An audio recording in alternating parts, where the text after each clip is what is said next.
정치쇼 아젠다 시간입니다.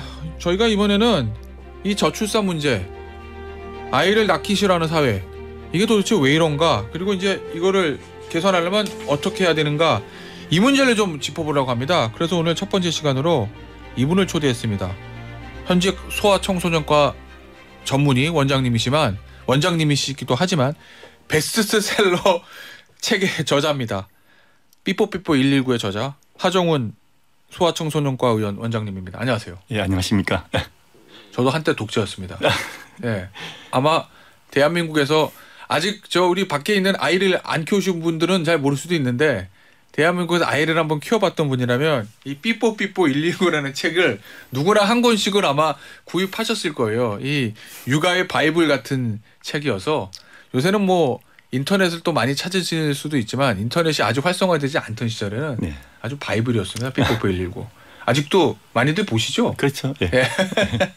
그만큼 소아청소년과 의사 선생님이시기도 하지만 육아 자체에 대해서도 많은 좀 관심을 가져오셨던 걸로 알고 있는데, 네, 그런 얘기를 많이 하시더라고요. 이게 저도 궁금한 게, 예전보다 삶의 질은 올라갔잖아요. 예. 환경 자체는 아이 키우기 좋은 환경이거든요. 육아 정보도 많고, 예, 경제 수준도 올라가고, 예, 그런데 점점 더 아이 키우기는 힘들다. 예. 이 얘기를 많이 한다고요, 부모들이. 그렇죠. 그건 왜 그렇다고 보세요? 사실 경제력하고, 예, 이 아이 키우고 싶어 하는 거는 상관관계가 별로 없습니다. 아, 그래요? 지금 우리나라는 지금 경제력이 높잖아요. 그런데 네, 우리나라보다 경제력이 낮은 나라도 아이를 훨씬 더 많이 낳죠. 예. 그게 두 개가 별 연관이 없어요. 사실은 출산율이 0.7이라 그러면 사실은 전 세계에서 이제 진짜 힘든 이야기죠. 그 어려운 걸 대한민국 국민들이 해냈습니다. 그런데, 예, 그렇게 하려고 그러면 지금 아주 모든 복합적 요소가 다 모이지 않으면 이 숫자를 달성하기가 힘든 숫자예요. 그래서 지금 보면 우리나라 사람들은 지금 애 키우기에 대한 문화가 붕괴됐어요. 예. 그다음에 수많은 사람들이 아이 키우기 딱 생각하면 어렵다 생각부터 먼저 들죠. 네. 집단 어쩌면 가스라이팅이나 그런 거랑 마찬가지예요. 그리고, 네, 너무 돈이 많이 들어요. 사실 그런 수많은 문제가 복합되어서야만 그게 가능한 수치입니다. 그러니까, 네, 단순하게 경제력이 된다, 지원한다, 이걸로 해결될 문제는 아니라고 보는 거죠. 방금 전에 말씀하신 그 가스라이팅 관련된 부분들, 네, 이제 뭐 다른 언론 기사에서도 원장님이 말씀하신 그 얘기를 좀 봤는데, 네, 최근에 보면 육아 솔루션에, 네, 대한 프로들이 굉장히 많습니다. 많죠. 예. 뭐 단어를 말씀드릴 수는 없지만 뭐, 네, 골드자 들어가는 아이를 그렇게, 예, 표현하는, 예, 단어들도 좀 있고, 굉장히 좀 키우기 어려운 아이들을, 예, 얘기를 TV 화면을 통해서 보여주면서 거기 이제 전문가가 솔루션을, 네, 제공한 그런 프로들이 많은데, 그렇죠, 그 프로 자체가, 예, 육아를 오히려 더 힘들게 한다, 이렇게 보시는 거예요? 그렇죠. 아이를 낳는 거를 좀 꺼리게 한다? 그렇죠. 그걸 보는 사람들은 아이 키우면 저렇게 힘들구나, 이 이미지가 먼저 들어가고, 그리고 그 아이들이 하는 그 엄마를 힘들게 만드는 그 모습들이 내 아이 모습이 될 것 같으니까 아예 피하게 될 수밖에 없는 거죠. 예. 그러다 보니까 아이 키우기 그러면 힘들다. 요즘 부모들이 제일 무서운 말이 아이 한 명 더 낳으시죠. 이걸 제일 무서워해요. 근데 선생님, 원장님, 그런 부분이 있잖아요. 그런 이제 그 프로들의 뭐 제작 의도를 제가 정확히 알 수는 없지만, 네, 어쨌든 없는 사실을 꾸며낸 건 아니고, 네, 그런 아이들이 현실로 있으니까, 네, 이런 아이들을 들면 이렇게 육아라는 것이 좋겠다를 가르쳐주면서, 네, 똑같이 그런 아이들을 키우고 있는 부모들한테는 뭔가 해결책을 주는 그런 거 아니에요? 그렇죠. 그런 애들이, 근데 문제는, 네, 100명 중에 몇 명 안 된다는 거예요. 일반화시킬 수는 없다? 그렇죠. 왜냐하면 보통 우리 차를 만드는 법하고, 예, 차를 고치는 법이 다르죠. 예. 차를 고치는 법과 차를 만드는 법이 틀려요, 사실은. 예. 비슷하겠지만. 예. 그렇지만 우리가 차를 고치는 법 보고 아이를 키우다 보면 굉장히 어려워지는 거죠. 그러니까 이 분야가 약간 다른 분야예요. 예. 그리고 힘든 이야기뿐 아니라 그거는 보면 1%, 2%에 대한 아주 힘든 애들 이야기거든요. 예. 보통 애들은 대개 다 별 문제 없이 재밌고 즐겁게 키울 수 있는데, 지금 육아 이야기하면 힘든 모습을 제일 많이 떠올리는 게 봉을 떠올릴 수밖에 없는 거예요. 그게. 하긴, 예, 제가 봐도 아이 그냥 행복하게 키워서 잘 사는 그런 거를 보여주는 뭐 다큐멘터리라든지 뭐 그런 건 교양 프로는 제가 본 적이 없는 것 같긴 합니다. 그렇죠. 솔루션이라는, 네, 게 일단 문제가 생겼다는 걸 전제로 화해하는 이야기죠. 그러니까, 네, 문제 없이 키우는 거, 재밌게 키우는 법을 보여줘야지 보고 배우는 거죠. 즐거운 모습을 보면 즐겁게 살 수 있는데, 그러니까 우리가 뭐 어떤 문제를 갖다가 할 때 꼭 무슨 지연이나 이런 걸 떠나가지고 하여튼 뭐 하고 싶은 마음이 생기게 해야죠. 네. 산에 가라고 앞만 등 떠밀어도 즐거우면 갈 거 아니에요. 그거는 가스라이팅이라는 얘기는 몇몇 특별한 사안을 일반화시킬 수도 있다는 거죠. 아이를 아직 낳지 않은 사람들. 그렇죠. 왜냐하면 애 낳아보지도 않은 사람들이 힘들다 생각하잖아요. 예. 그건 보고 아 힘들구나 하는 그런 생각을 먼저 갖게 되는 거예요. 알겠습니다. 이 부분은 어때요? 아이를 낳기 싫어하는 이유 중에 하나가 산후조리원의 유행이다. 그런데 네. 얼핏 생각하면 산후조리원이 워낙 요즘 잘해놨고 네. 예전에는 보면 이제 산모들 산후조리가 제일 중요하다고 하고 네. 예전에는 뭐 친정엄마 오시고 뭐 시어머니 오시고 해서 집에서 어렵게 했는데 네. 산후조리원에 가면 전문가들 도움도 받고 뭐 돈은 좀 들지만 워낙 시설이 좋으니까 애 낳고 산후조리 굉장히 편해졌는걸? 뭐 걱정 안 해도 되겠는걸이라고 할 것 같은데 그게 오히려 해가 된단 말씀이세요? 우선 산후조리를 하는 거에 대해서는 문제가 없습니다. 왜냐하면 그건 좋은데 문제는 우리나라하고 다른 나라하고 산후조리하는 방식이 너무나 다르다는 거예요. 어떻게 달라요? 그냥 다른 나라 사람들은 빨리 일상으로 돌아가는 거를 기본 방침으로 합니다. 그런데 우리는 쉬는 걸 기본 방침으로 해요. 그러니까 이런 것들도 쉬지 않으면 큰일 날 것처럼 이미 벌써 마음이 된 거예요. 이게 이 사회적 분위기가 중요해요. 제가 왜 자꾸 가스라이팅이라 그러냐면 안 쉬면 큰 병 납니다 진짜. 왜냐하면 그런 게 벌써 이미지가 와 있으니까. 그리고 또 하나 중요한 것은 산후조리원 시스템 자체가 우선 엄마들한테 우리 애를 갖다 띄워놓는 게 너무 많아요. 다른 나라에서는 이 비슷한 제도가 있거든요. 그런 데서는 아이를 부모 옆에서 띄워놓지 않습니다. 엄마가 24시간 아기를 돌보게 합니다. 그러면서 아이 키우는 거를 도와주는 방식을 해요. 그런데 우리나라는 애를 데리고 가버려요. 24시간 모동실이 아니고 애를 신생아실에 두는데 엄마 뱃속에 있다가 세상에 나온 애가 상자에 담겨서 저기 신생아실에 둔다. 이건 애한테 너무나 가혹한 거 아니겠습니까? 그렇긴 하죠. 산후조리원 시스템이 아이를 이제 가면 이제 간호사 선생님이나 전문가들 좀 돌봐주고 산모는 좋은 방 좋은 시를 좀 쉬는 이런 시스템이거든요. 그러니까 애들이 제일 중요한 제일 힘든 시기에 애들이 제일 엄마 품에서 떨어진다는 그런 사태가 이게 생기는 거고요. 그다음에 그러니까 엄마 입장에서도 아이가 가장 어릴 때 막 세상에 태어났을 때 이 교감을 해야 될 시기를 좀 놓친다 뭐 이런 말씀이신 건가요? 애를 즐길 수 있는 애를 보면서 제일 즐거울 수 있는 그 시기를 뺏어가 버리니까 이제 애들하고 즐거움을 잘 못 느끼고 애하고 리듬이 안 맞는 거예요. 그러면 2주 동안 편한데 2주가 지난 다음부터는 그다음에 우스갯소리로 산후조리는 천국이라 그러고 밖에 나가면 지옥이라 그럴 말 정도로 밖에 나가면 힘들어지기 시작하는 거예요. 왜냐하면 그 2주를 갖다 엄마하고 애가 같이 있으면서 리듬이 맞아야 되는데 그러면 애 키우기가 참 쉬워져요. 그래서 우리나라처럼 이렇게 어렵게 애를 키우는 나라는 사실은 별로 없습니다. 그게 첫 단추를 잘못 끼워서 그래요. 첫 단추를. 그게 뭐 엄마 품이 있어야 되는데 엄마 품에서 띄워놓으니까 리듬이 안 맞는 거예요. 요즘 엄마들은 애가 배고픈 거 몰라요. 한 달 됐는데 애 배고픈 게 어떤 거예요? 라고 물어보는 엄마들이 굉장히 많습니다. 왜?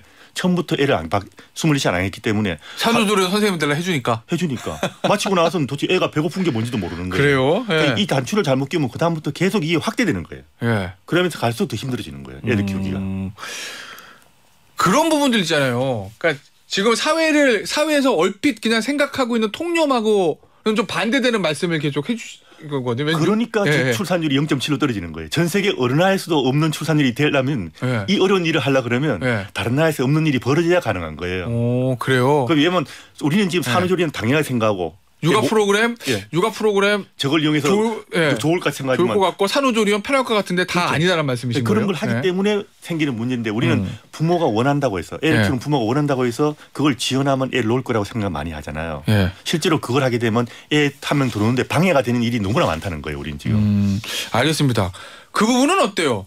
요새 보니까 인터넷이나 뭐 맘카페라든지 이런 걸로 통해서 육아 정보들 많이 얻는 분들도 있던데 그것도 별로 안 좋은 겁니까? 자, 이렇게 생각하면 돼요. 우리 보통 직업이 있죠. 실무하는 거 있죠. 그거 몇 년해야 책을 쓸 것 같아요. 이거 10년 이상 해야죠. 그렇죠. 그런데 애 처음 키우는 사람들이 보통 글을 올립니다. 그러면 내가 아무리 열심히 공부해도 초보자가 실무 처음 하는 사람이 공부해가 책을 쓴다?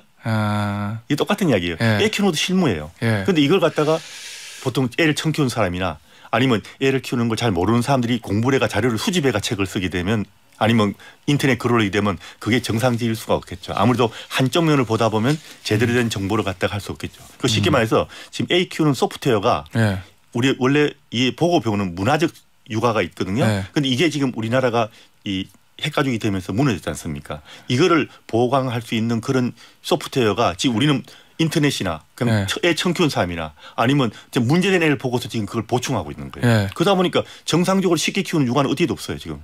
그러니까 뭐 인터넷에서 내가 보면 필요한 걸 찾는다 그러죠. 예. 필요할 때 인터넷 검색합니다. 그러니까 필요하다는 이야기는 벌써 이 문제가 생겼다는 이야기예요. 그러면 네. 그걸 전문가 찾아가려면 소아청소년과 선생님들 찾아가야 되는 건데. 그렇죠. 왜냐하면 소아과 역할이 질병치료, 네. 예방접종, 네. 육아상담이 3개예요. 육아상담도 원래 업무 범위 있는 거예요? 원래 그 소아과 다른 나라에서는 소아과사가 육아상담에서 원래 수입의 상당 부분을 얻어요. 그런데 네. 우리나라는 의료보험이 네. 질병만 이 보험을 해줘요. 네. 육아상담은 보험을 안 해줍니다. 그러니까 이건 무료 봉사가 되는 거예요. 자, 그런데 선생님 네. 아시겠지만 요새 소아청소년과 오픈런 한다고 그러잖아요. 그렇죠. 병원이 없어요. 예. 질병 치료하려도 줄 서고 예방접종하려도 줄 서는데 예. 육아상담하러 소아과 가는 게 현실적으로 가능해요. 그리고 선생님들 바쁘신데 육아상담까지 해줄 수 있겠어요? 현실상? 그러니까. 근데 지금 소아청소년과 의사들이 없는 게 아니고요. 네. 소아청소년과 의사들이 다른 분야로 가버리기 때문에 없는 거예요. 지금 소아청소년과 의사는 참 많아요. 네. 원래 배출 자체는? 배출이 많고 지금도 소아청소년 의사들이 소아과 안 하고 다른 걸 하는 의사가 훨씬 더 많아요. 지금. 왜냐하면 이 소아과가 워낙 수가가 싸지 않습니까? 싸기 네. 때문에 이거 해가지고 병원 유지가 안 돼요. 사람들은 그걸 매출을 수입이라 생각해요. 이 네. 자영업자인데 이 소아과 의사들이 이걸 네. 유지하려고 그러면 수입이 돼야 되는데 네. 예를 들어 질병은 돈을 받지만 육아를 돈을 못 받으니까 이쪽 분야만큼을 지금 안 하고 있는 거예요. 사실은. 그럼 이 비용을 지불하면 다시 들어올 수 있죠. 그러면 그 문제 해결하려면 어떻게 해야 된다고 보세요? 수가 올려주는 거예요? 그럼 육아 상담을 하면 비용을 지불해야죠. 네. 우리 이게 무료 봉사가 되면 사실은 안 해요. 그래서 수많은 사람들이 소아과 의사가 육아 상담을 해요. 이런 이야기를 하는 게 네, 저도 처음 들었어요. 왜냐하면 우리나라에서 보험에 빠져 있으니까. 그러면 그런 부분도 보험 체계를 좀 개편해야 된다. 우리 보험 체계를 개편하지 않으면 안 되죠. 왜냐하면 우리는 질병만 보험해 주니까. 그러니까 지금 소프트웨어가 지금 없는 거예요. 네. 우리나라는. 알겠습니다. 이 원장님은 이런 얘기도 하셨더라고요. 기본만 갖추면 육아를 훨씬 더 쉽게 할 수 있다. 이게 말은 쉬운데 기본 갖추기 워낙 제일 어렵잖아요. 뭐든지. 그렇죠. 그러면 여기서 말씀하시는 기본 이건 뭐예요? 기본이라는 것은 제일 중요한 건 문화적 육아예요. 예. 이 애 키우는 걸 보고 자라야 되는데 사실은 애를 잘 키우는 모습을 보고 자라면 사람들은 그대로 따라합니다. 그러면 우리가 지금 방송이나 모든 데서 애를 쉽게 키우고 재밌게 키우고 잘 키우는 모습을 보여주는 거 이 문제가 있는 애가 아니고 문제가 없이 키우는 법을 사실 보여줘야 돼요. 이게 옛날에는 이웃이나 가족 간이 그걸 보고 자랐거든요. 그런데 이 역할을 사실 방송이나 모든 데서 보여줘야 되는 거예요. 지금 이웃과의 교류는 좀 떨어지는 추세니까 미디어를 통해서 보여주고 가고 지금 우리나라는 이 가족이란 이 구성하고 이웃이랑 구성하고 이런 것들이 다 붕괴된 상태예요. 네. 그러니까 이 붕괴된 상태를 사실은 문화를 복원하는 쪽으로 지금 이걸 해야 되는데 우리는 지금 보면 저출산 대책 수많은 대책들이 요거 힘드니까 지원하겠다 이런 방향으로 지원을 이야기하고 있지 않습니까? 그런데 그러면 애 키우기 힘드니까 이걸 지원하겠다. 그 힘든 일을 왜 지원받고 차라리 안 하고 말지. 그러니까 일단 정책 자체도 뭐가 힘드니까 해주겠다. 이렇게 하면 사람들한테 육아가 힘들다는 이미지부터 먼저 주는 거예요. 힘드니까 지원을 한다. 그러니까 그 힘든 걸 왜 해요? 지원 안 받고 안 놓고 말지. 재밌는 일이 참 많은데. 애 키우는 게 얼마나 재밌는가에 대한 이미지를 만들어주지 않는 거예요. 그러니까 그것도 만들어주고 애를 씻고 재밌게 키우고 이런 걸 모습을 지역사회에서도 보여주고 그다음에 방송에서도 보여주고 모든 것들이 다 이 긍정적인 방향으로 갈 수 있게 우리가 분위기를 조성해야죠. 사실 0.7이라는 숫자는요. 이거는 어찌 보면 전쟁이나 마찬가지 숫자예요. 1년에 20만 이상이 사라지는데 이게 얼마나 무서운 이야기인데요. 그러면 지금 우리가 지금 너무 지금 아주 너무 느긋하게 지금 대책을 하는 거예요. 이건 어찌 보면 전쟁이나 저강도 전쟁. 알겠습니다. 그럼 제도 이전에 그 문화 자체를 바꾸게 해야 된다는 거죠. 그렇죠. 아이를 낳는 게 너무나 좋은 일이라는 거를. 실제로 다른 나라 사람들은 즐거워해요. 알겠습니다. 우리 지금 즐겁다는 말 자체를 안 믿잖아요, 사람들이. 알겠습니다. 오늘 마지막으로 요거 한번 질문을 좀 드리죠. 요즘 너무 철학적인 주제일 수도 있는데 마지막 질문입니다. 우리는 아이를 왜 낳아서 키워야 됩니까? 이 세상이 발전적 연속성이 있어야 돼요. 애를 안 놓으면. 세상이 우리나라 자체가 망합니다. 대한민국 망하는 일을 우리가 이거는 큰 뜻이고요. 더 중요한 것은 애를 키우면서 내 자신도 발전해요. 가정이 유지되는 거. 우리가 가족하고 행복하게 살려고 결혼하고 살아가는 거 아니겠습니까? 그럼 그 가족에서 아이란 제조가 지금 존재가 빠져 있는 거지. 많은 사람들 머릿속에. 그 아이와 함께하는 행복한 가정을 만들 수 있기 때문에 애라는 것은 내 인생을 위해서도 굉장히 중요한 거예요. 아이와 함께하는 즐거운 인생을 살 수 있는 것이 사실은 애를 낳아야 되는 제일 중요한 이유 중에 하나죠. 알겠습니다. 오늘 인터뷰는요. 여기서 마무리하도록 하겠습니다. 지금까지 소아청소년과 전문의 하정원 원장이었습니다. 감사합니다. 감사합니다.